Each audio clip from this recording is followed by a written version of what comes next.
I hate weddings. Everything about them. I hate the sappiness. I hate the same overused color palette. I hate buffet-style food. The list could literally go on forever.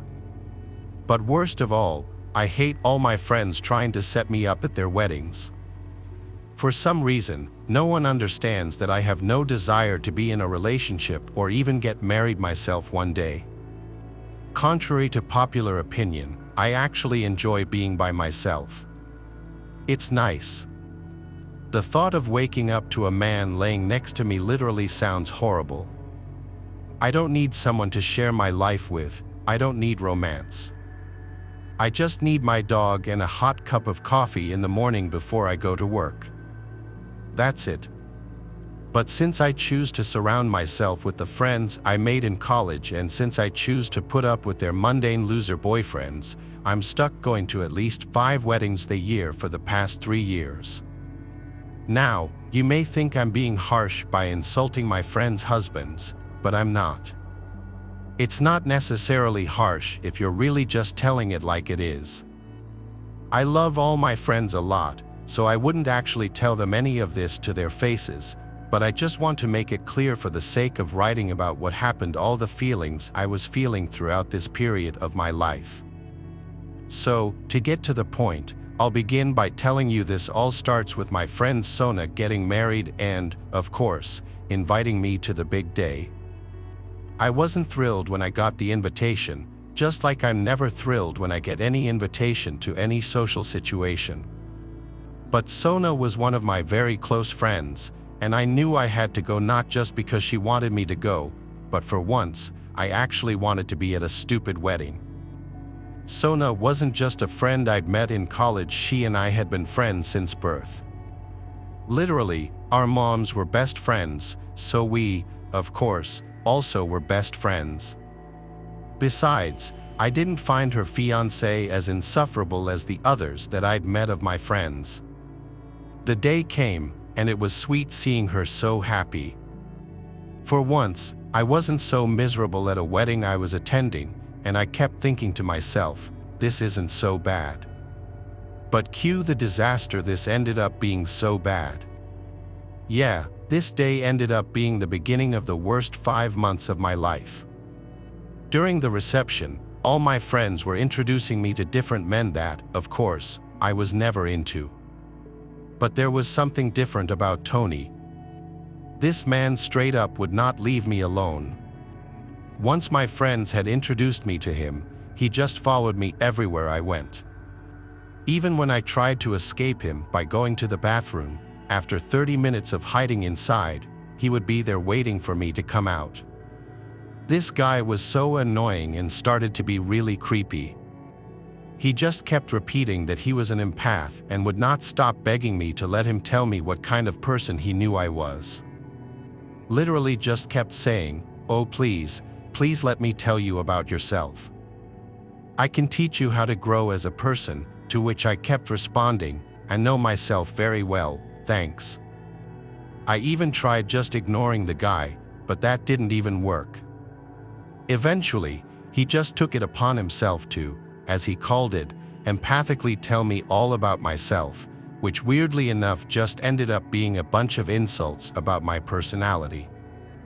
One that stood out was when he told me that I was a coward and just to know it, and I could prove that wasn't true by giving him a chance. After standing there for what felt like hours, listening to this man trying to destroy my self-esteem, I just walked away. He followed until finally, I turned to him and screamed in his face to stop following me, stop talking to me, leave me alone, and that he was creeping me out. He said nothing. Instead, he got this serious, almost angry look on his face and slowly turned around and left the reception altogether. From then on out, I'd receive emails from Tony telling me how he forgave me and that I didn't need to worry about apologizing. He would set up dates and tell me when and where to meet him, and when I never showed, he would write to me saying how worried he was about me. I don't know what friend gave him my email, but I swear to God, if I ever find out, I'll be punching them in the face. And that's when the visit started. I began getting knocks on my door. He would call out to me, saying that he knew I was in there and that I needed to just let him in so we could talk. He tried the knob a couple of times, which I found exceptionally scary, but for some reason, I thought that he was innocent enough, so I didn't report him to the police. Instead, I began blocking his email addresses, and whenever he messaged me on social media, I blocked him there as well. Then, I started getting gifts left on my doorstep to my apartment, just stuff like chocolates and teddy bears and the occasional balloon. I always just threw the stuff away because I found all of what was happening incredibly creepy. Obviously, when I told my friends what was happening, they told me that I had a stalker and needed to get a restraining order immediately. The friend who had originally introduced him to me ended up telling me that she barely even knew him and that he was a friend of her husband's and had been someone's +1, and he had actually asked her to introduce him to me. I thought about reporting the stalkerish behavior, but I wasn't too concerned. He never tried to get to me actually in person besides the few times he showed up at my door until one night. I had gotten off work late and was walking to my car in the parking garage around 1 a.m. when I saw him. He was walking toward me from the other end of the parking garage, and all he said was, "There you are, sweetie. Ready to come home with Papa? Daddy missed his little baby." And I swear to God, the scream that came out of my mouth was one of pure terror as I bolted to my car. The distance I had to cover was slightly less than that of what was between him and my car, and it felt like a race to save my life. Thank goodness he was overweight, otherwise, maybe I wouldn't have been able to outrun him. With only about 30 feet between myself and him, I reached my car, opened my door, shoved myself inside, slammed it behind me, and locked the doors as fast as I could. He reached the car only seconds later, and with wide eyes and sweat dripping down his face, soaking his clothes, he said to me, "Baby, baby, baby, come out. Daddy just wants to play. Come home with Papa." He slammed his fist into the window as my engine roared to life. He began shouting at me to just get out of the car. As I sobbed while putting my car in reverse, I saw him run toward what I assumed was his car, and as fast as I could, I peeled out of the parking garage and made my way toward the police station. In my rearview mirror, I saw him following behind me, weaving between cars to get as close as possible. On my right, I saw the police station come into view. I pulled in and, with no thought, put my car in park right in front and popped out. I ran inside the building with tears streaming down my face. In a panicked voice, I screamed, "Help me. Someone help me. I think he's gonna kill me." And that's when Tony came bursting in, grabbing me by my hair and trying to drag me out. Thankfully, officers surrounded him faster than the blink of an eye. They even drew their guns, and I could hear as all their voices demanded that he let me go. He released his grip on my hair and slowly put his hands up. They then tackled him to the ground and immediately arrested him. There's really not much else to say from that. He's still awaiting trial at the time I'm writing this. I know a lot of people say, I don't know what they were going to do to me, even though they had duct tape and a shovel in their car. It's cliché and stupid, but for me, I know. I know what he was going to do to me. He was going to kill me.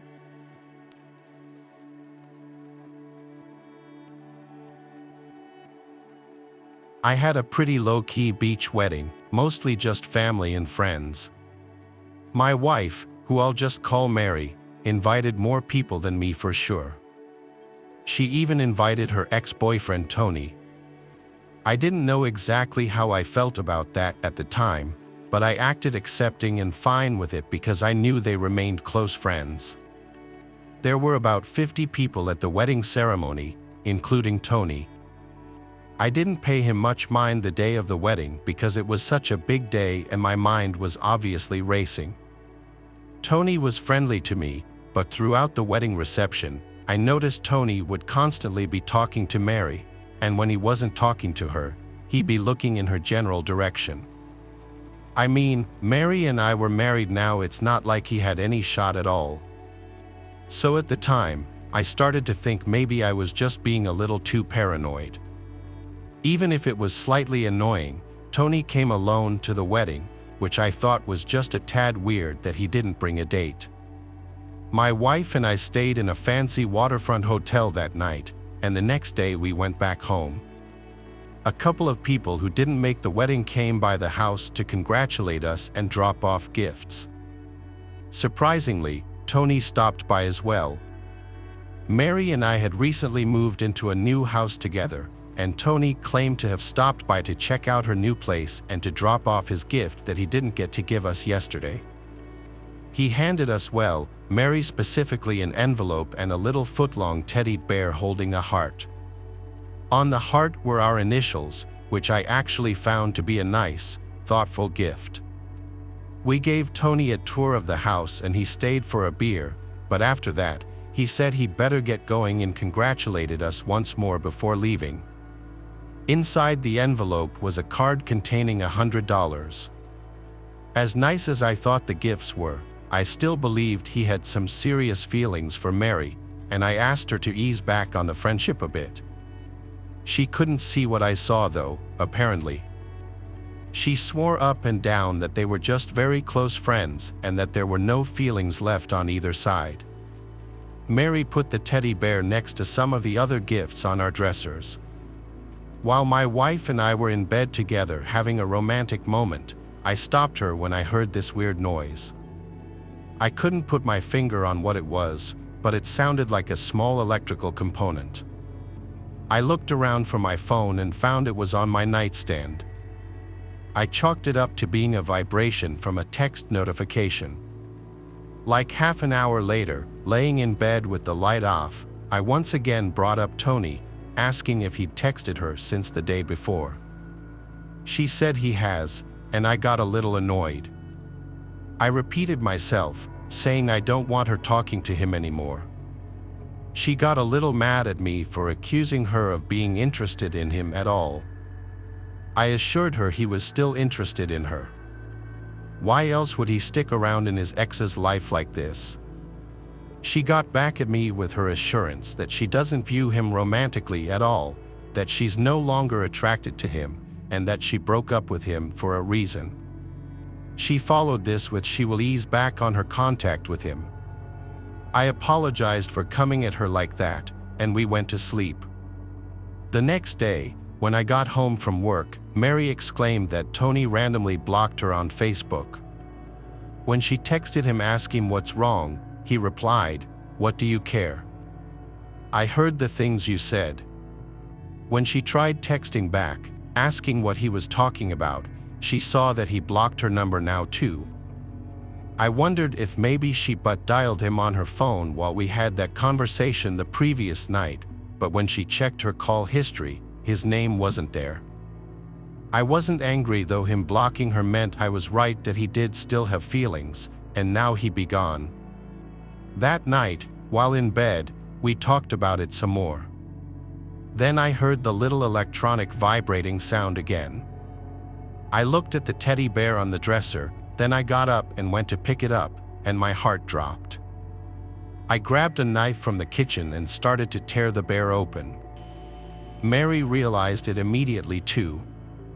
The inside of the bear's head was a square electrical component wired to what was very obviously a camera behind the left eye and a microphone box wired to the left ear.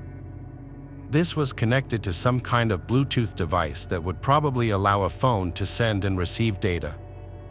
We went to the police that night with the teddy bear and filed a police report. We then hired a lawyer and pressed charges against Tony for invasion of privacy. The judge ruled in our favor and required Tony to pay us $15,000 each. Mary also got a restraining order against him, and that was the end of him in our lives. Though we still do sometimes worry that he may pay us an unexpected visit. If he was crazy enough to wire a teddy bear to spy on us and possibly watch us in bed together, who knows how far someone like that is capable of going.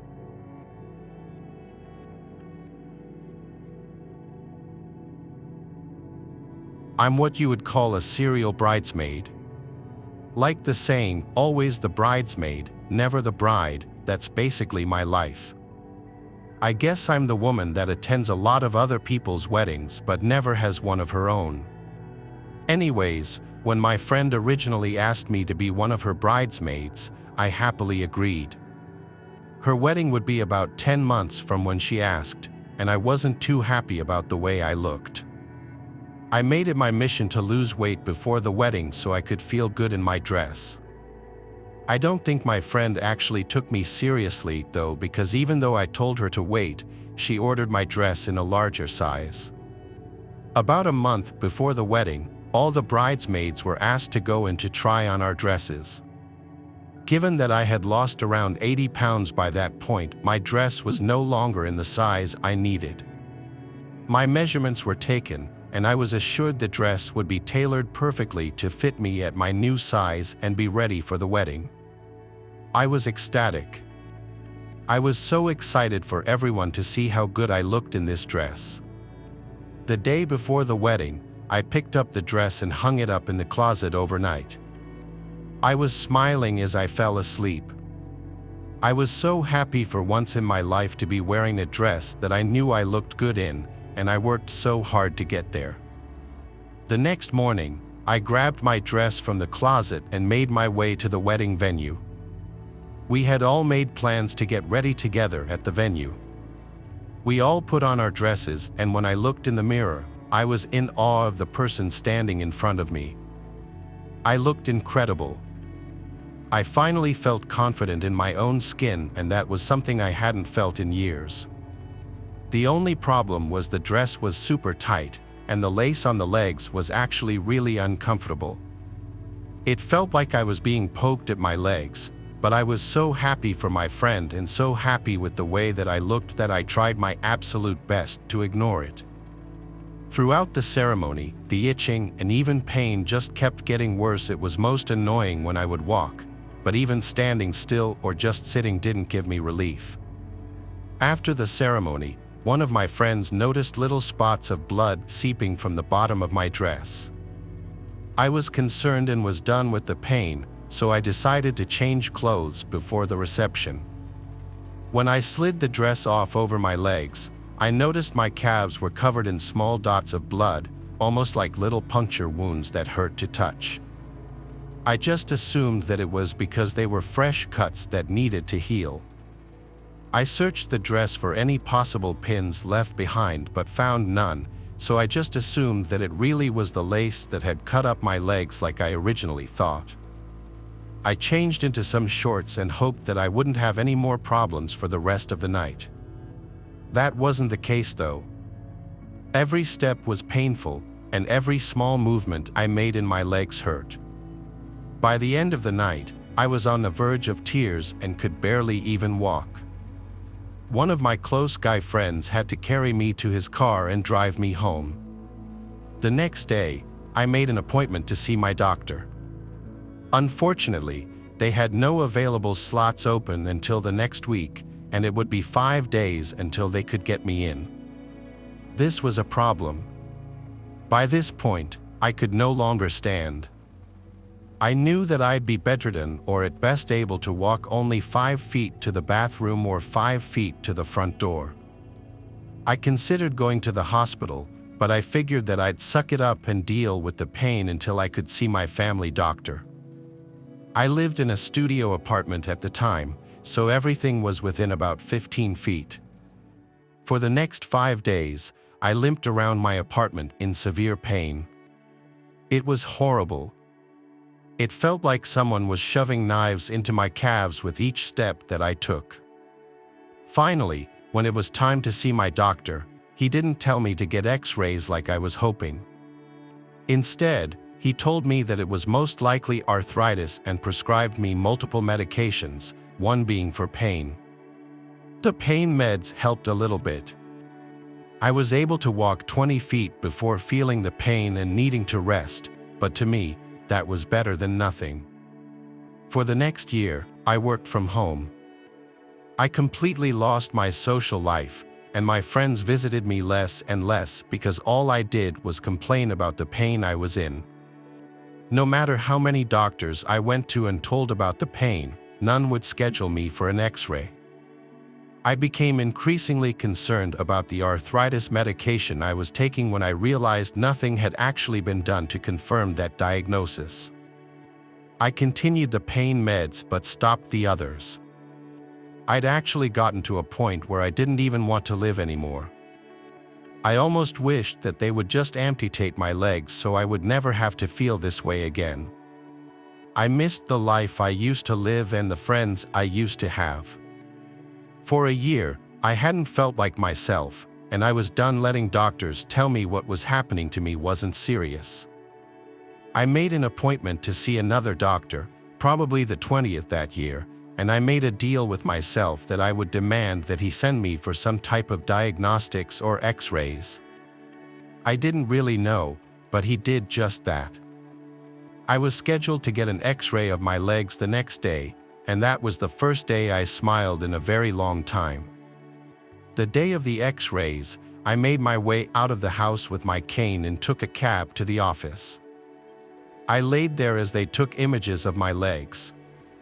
Of course, the technicians can tell you nothing, so I had to wait for the next day to find out what was actually wrong with me, if the X-ray even said anything at all. The look on my doctor's face when he pulled up those images was priceless. He was shocked and horrified all in one, and the look on my face probably matched his. I finally saw what was wrong with me. In my legs were multiple 2 to 3 inch sewing needles shoved into my calf muscle. I had 4 in my left calf and 7 in my right. It turns out the seamstress who worked on my bridesmaid's dress a year before had used sewing needles to keep the fabric together when sewing, instead of regular pins, and had subsequently forgotten to take them out. On the day of the wedding, I had walked, sat, and stood in the dress, and in doing so, the needles were pushed further and further into my legs until I could no longer see them once the dress was finally taken off. I had been walking around with needles in my legs, doing damage to the nerves and muscle, for a whole year, and nobody believed me. Finally, I was validated. Surgery was scheduled for a few days later, as they now considered it emergent. I stayed in the hospital for a couple of days after to make sure that I wouldn't get an infection, and now, 3 years later, I am almost completely recovered. I still get minimal nerve pain, but it's nowhere near as bad as the pain I felt that year.